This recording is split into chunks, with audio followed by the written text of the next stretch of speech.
Final steps of building the apple charlotte. Corner of Church Street and St. Michael's Alley here in beautiful.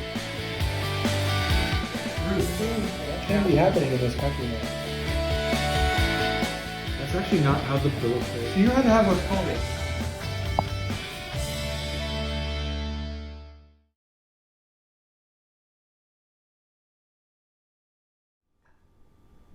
Hi y'all, I'm Mike Hebb, culinary historian and chef from the historic Charleston Supper Club here in beautiful downtown South Carolina. Today I'm going to prepare for you one of the oldest desserts I prepare. It's called Syllabub. You can actually trace Syllabub all the way back to Tudor times, the 16th century, where it first started its life out as more of a drink. It was real frothy on the top and then it was more liquid on the bottom. The way they did that is they took cream and acid and wine, and the acid would actually separate that cream and that liquid so it would be frothy on the top and more liquid on the bottom. Now in the 18th century, Syllabub became more of a spoonable dessert, and so you could actually eat it, and the reason it became more spoonable is because it had less wine and it had sugar in it, which sugar would actually stabilize it. So let's go ahead and make the Syllabub.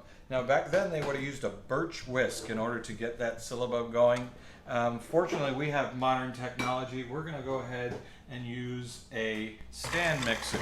So we're going to put 20 ounces of heavy whipping cream in this stand mixer, and we're going to actually whip it until it almost reaches very stiff peaks. We're going to kind of build this in stages. The first stage is to get this cream into pretty stiff peaks. Alright, so what we're doing is we're building this Syllabub now. Basically, the bubbles are going to get mixed in and the bubbles are going to start, and then every time we add an ingredient, we're basically going to break down those bubbles again, so we need to whip it again until we add another ingredient. So this time we added 5 tablespoons of regular sugar, and again we're going to whip that again until it becomes stiff peaks. Alright, as you can see, the peaks are pretty stiff there. Next ingredient we're going to add is actually the zest of 1 orange. Now add quite a bit of zest, because you are going to find out that most of this orange zest is going to fall in love with that whisk attachment, and it's going to be there when you finish the Syllabub. So we want to use a lot that's actually going to end up in the product. Again, then whip that into stiff peaks once again. Alright, next ingredient we're going to add is what's called orange blossom water. Now usually Syllabubs do have some kind of a citrus in it. In Charleston it would most decidedly be some kind of an orange, because they actually did grow oranges here until 1748. So we're actually going to use about a teaspoon of orange blossom water. I'm sorry, I just eyeballed it, but it is about a teaspoon of the orange blossom water, and then we're going to get that back into pretty stiff peaks. Alright, so next ingredients that's going to go into the mixer is actually the juice of that orange that we got the zest from. Again, a very decidedly orange flavor to our Syllabub, because they did grow oranges here in Charleston. They eventually gave up in 1747 because we're not terribly tropical, and we'd have a heavy freeze about once every 20 years, and the entire orange grove would die, so they gave up in the mid-18th century. Alright, so don't worry, a 18th century Syllabub still has alcohol in it. Not quite as much as a 16th century one though. We're going to add about 2 ounces of white port to it.